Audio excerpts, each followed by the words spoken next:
We're in today with the RX 560. This is a 2017 video card with 1024 shaders. It's got 2 GB of VRAM GDDR5 running at 1287 MHz on the core clock and 1750 MHz on the memory clock. It's got 128 bits and we're gonna pair it up with this E5 2699 V4 with 22 cores and 22 threads with hyperthreading disabled. The best thing we can do for the video card is jump in a couple of games and see how it holds. Let's go. Let's start with Starfield and see how the video card is performing. I have 720p because I put the desktop resolution to 720p and this game is taking the resolution from there, and I got 720p with this configuration. Everything is on low. I got FSR and frame generation on. This video card shouldn't run Starfield, but with FSR 3 apparently you get to play with 30 FPS. Not joking, look at the frame jam. Oh, it's 1.8 GB of VRAM utilization, 220 watts consumption from the whole computer. I maxed out the fan in order to keep the video card cool because this is a fantastic video card and I don't want to butcher it with Starfield here. You can actually see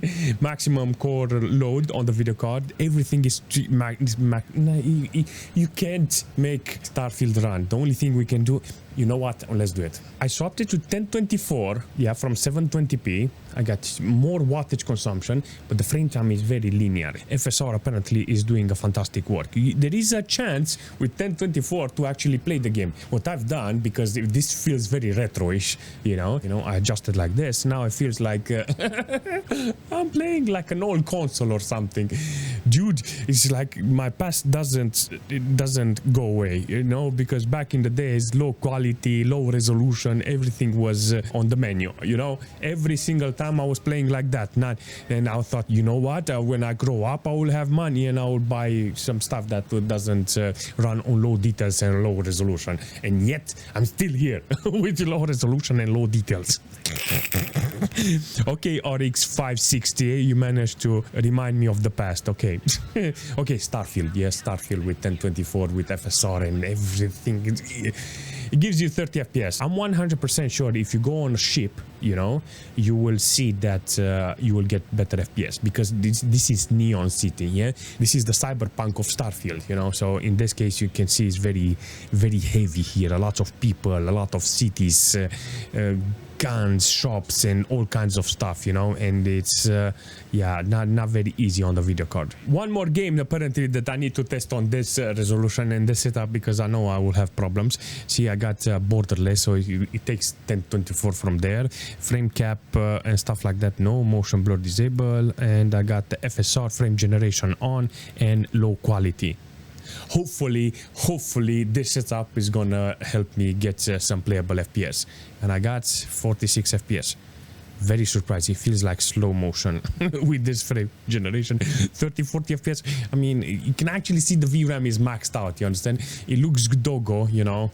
It looks like an old console game, you know, but can't say nothing bad about it because he managed to start the game. I'm actually surprised they didn't comment your drivers and were updated and not the minimal requirement or stuff like that, you know.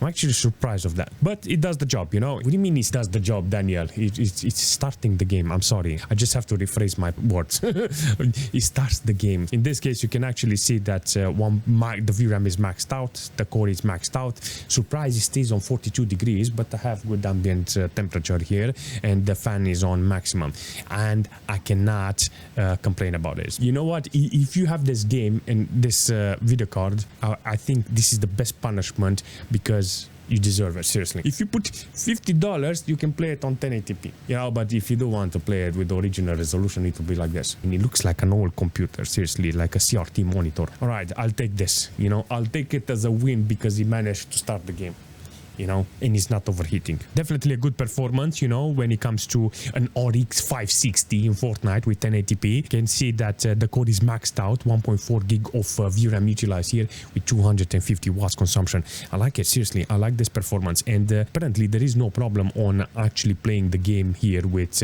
competitive FPS, if I can say that. In some situation, it's got a lot of spikes, but I'm 100% sure that if you limit the FPS based on the monitor you have, you know, know, let's say 144 FPS because you have 140 hertz monitor, I'm 100% sure you're gonna do really nice there. In this case, you can see it's dropping below 144, so I will say 100 FPS limit will be ideal in this case. If you're interested on actually playing the game with more FPS, I think using render scale or lowering the resolution, it will be much better. Fortnite knows how to utilize my video card and the system. By the way, the system, 10 gig of system RAM and 30% load on the CPU side. You can actually see the temperature is kind of good, it's under 40 degrees, so I will take this as a compliment from the game because it's not stressing the CPU in this case, you know, so it's doing fantastic. But if you're jumping in Counter-Strike with this video card, can actually see on 1080p with low details, it's doing actually a fantastic work. 1.8 gig of VRAM utilized here in order to give me over 100 FPS. That's actually a fantastic performance from a video card like this, considering what ports does it have in the back.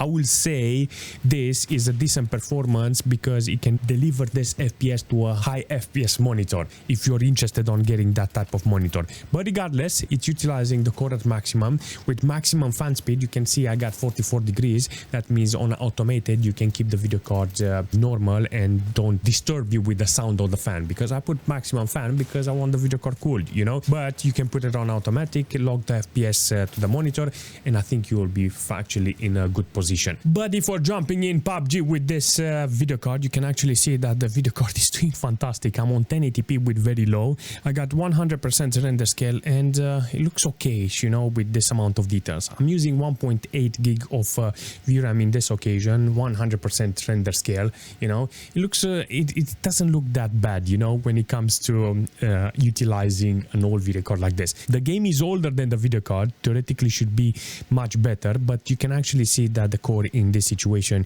is not that powerful, but it's struggling, you know, to do the job. But it's in some occasion you can actually see you get nearly to 100 FPS. If you have 60 hertz monitor, then the idea will be to lock it to 60 and that's it.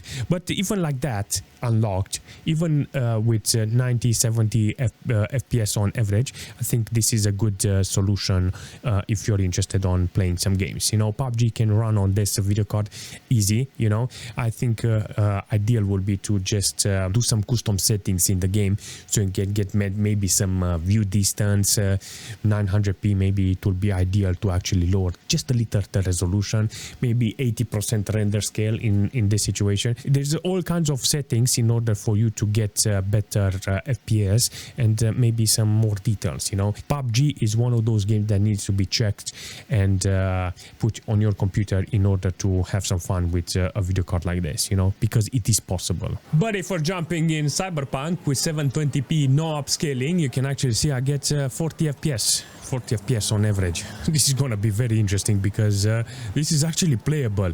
I don't have any upscale yet, you know, but I'm 100% sure with upscale I'm gonna get some nice FPS. Look at this! Playable FPS. I'm surprised. I'm shocked. Seriously. 1.9 gig of VRAM utilization. That's actually good. 100% load on the core and nearly 50 degrees. Cyberpunk with no upscaling can actually use 240 watts from the whole system, you know, with the video card. If I put graphics and I put go to super fidelity FX super resolution, I'm gonna put it to balance and start from here. On 720p, I get very fluent 60 FPS. Look at it! 16 ms, 1.8 gig of VRAM utilization, and RX 560 Cyberpunk with 720p can get 60 FPS on average. Not lots of bugs, not a lot of stutter. The ms is around 20, not okay, you know, but yeah, it can do it, you know. Still the same amount of wattage consumption because now it's giving more FPS. So theoretically it should be the same, you know. Does it create artifact too much? No, it's okay, you know. With this is balance on fidelity FX and it feels okay. I don't even want to try 1080p because I know the deal. Because of 2 gig of VRAM, I don't even want to go to imagine 1440p and other resolution. No, 720p in Cyberpunk with this video card can can be okay. A decent experience. I got 1080p here with maximum details, and I'm actually surprised that this video card it's stuttering in some cases. You can actually see it's 100% and sometimes it's dropping below 100%, like 50. It's not fully loaded, so the code is not maxed out in this case. With this game, 80 FPS with this amount of performance, I will take it. Only 1.4 gig of VRAM utilized here, but majority of the time, the moment you join a fight, you'll have problems. On the system side, I got 12 gig of system RAM being utilized with 20-25% load on the CPU with 39 degrees on the CPU. CPU is doing fine. There's no problem on the CPU side, you know, but on the GPU side, definitely there is something here to talk about it. Do remember, like I said, 1080p maximum details. I will never put it like this. I will put it maybe not to minimal, maybe to low to medium or something like that. Look at that, 69 FPS, nice. You can do some custom adjustment and you still have decent FPS. We're jumping in GTA 5 with this video card and this system. You can actually see on 1080p normal details. You can see that only 1.1 gig of VRAM is utilized, 100% code load. I think that if I take that 100% fan speed down, the video card will overheat. But in this situation, you can actually see it's doing a fantastic job, so there is no problem in this occasion. I think if you're doing some custom settings, will be much better position. But for the moment, I put 100% fan speed so I don't butcher my video card. So yes, do I like the performance? I like it, seriously. It's very smooth, under 10 ms. So overall performance is great, you know, with 243 watts consumption. Definitely you will notice that if you're driving around the city, you will fill up that VRAM. And in this case, 1.6 to nearly 1.7. So I do appreciate that the video card is doing a fantastic job, even though it's being utilized, you know. The funny thing about this is that I went on Nvidia's website and I said, oh, what video card do you have? RX 560, download the latest driver, and is giving me, look at the drivers, yeah. It says Asus Radeon RX 560 series, and on the Subventor it says Gigabyte. Don't ask me. I like the performance overall, and yeah, I can't complain, you know. In this situation, the only thing I'm questioning is that PCI Express X8. If it's X8, it's working with normal. Don't ask me. Maybe with all the drivers gonna work. Maybe the video card is X8. I thought it was X16, but no. PCI Express 3.0 X8. 100% I will see somebody in the comment section. Why are you playing with the video card on X8? This is a fantastic video card, and I like it. If you have any suggestion for this video card or for the system, leave a comment and I will see you very soon.